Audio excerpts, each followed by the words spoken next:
बहुत अरसा पहले की बात है कि एक विशाल पहाड़ के ऊपर एक चमचमाता सोने का महल था।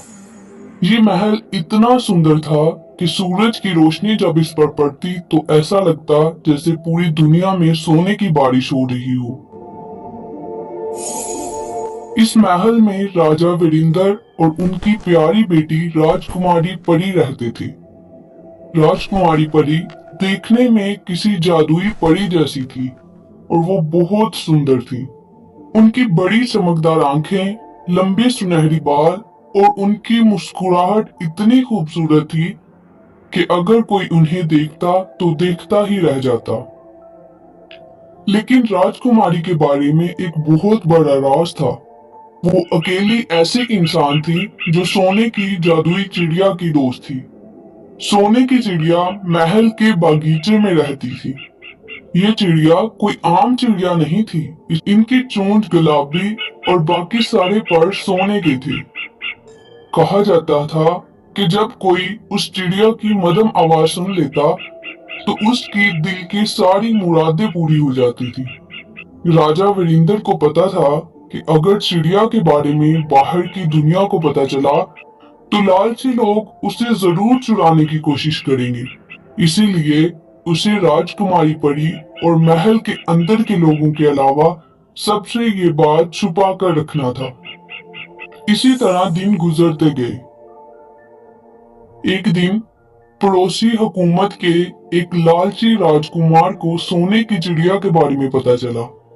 उसने सोचा, अगर मैं वो चिड़िया चुरा लूं तो सबसे ज्यादा अमीर और शक्तिशाली बन जाऊंगा। विक्रम ने अपने वजीर को हुक्म दिया कि सेना को तैयार करो और सोने के महल पर हमला करने की तरकीब बनाना शुरू की। दूसरी तरफ राजकुमारी परी हर दिन चिड़िया के साथ बैठती, वो चिड़िया के साथ खेलती और उनकी मधुर आवाज सुनती। चिड़िया ने परी से वादा किया था कि अगर कोई भी खतरा आया तो वो उसकी मदद करेगी। उधर लालची राजकुमार ने अपनी सेना के साथ महल को घेर लिया। उन्होंने जोर से कहा, राजा वीरेंद्र, अपनी जादुई चिड़िया को हमें दे दो, वरना हम तुम्हारे महल को तबाहो बर्बाद कर देंगे।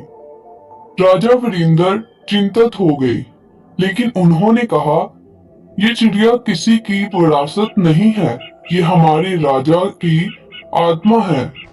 इसी दौरान राजकुमारी परी जादुई चिड़िया के पास गई और कहा, अब वक्त आ गया है कि तुम अपनी शक्ति दिखाओ। चिड़िया ने अपनी आंख बंद की और जोर से चहचहाने लगी। उसके चहचहाने से एक सुनहरी रोशनी पूरे महल में फैल गई। चिड़िया के जादू से राजा विक्रम की सेना बेहोश हो गई और उनके हथियार सोने में बदल गए। ये देखकर राजा विक्रम, जो पहले बहुत लालची था, घबरा गया। राजा विक्रम ने राजा वीरेंद्र से माफी मांगी और कहा, अब मैं समझ गया हूँ कि चिड़िया की रक्षा करना कितना मुहित्तरपूर्ण है। मैं अब अपनी गलती सुधार लूंगा। राजा वीरेंद्र ने विक्रम को माफ कर दिया और दोनों हुकूमतों में शांति पैदा हो गई।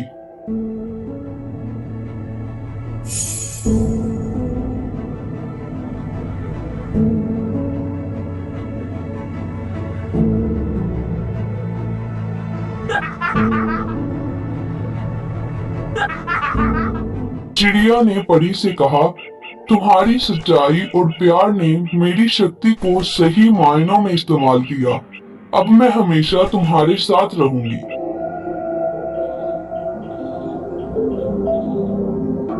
ये कहानी हमें सिखाती है कि लालच से कुछ नहीं मिलता, लेकिन प्यार और सच्चाई से हर मसले का हल निकल जाता है।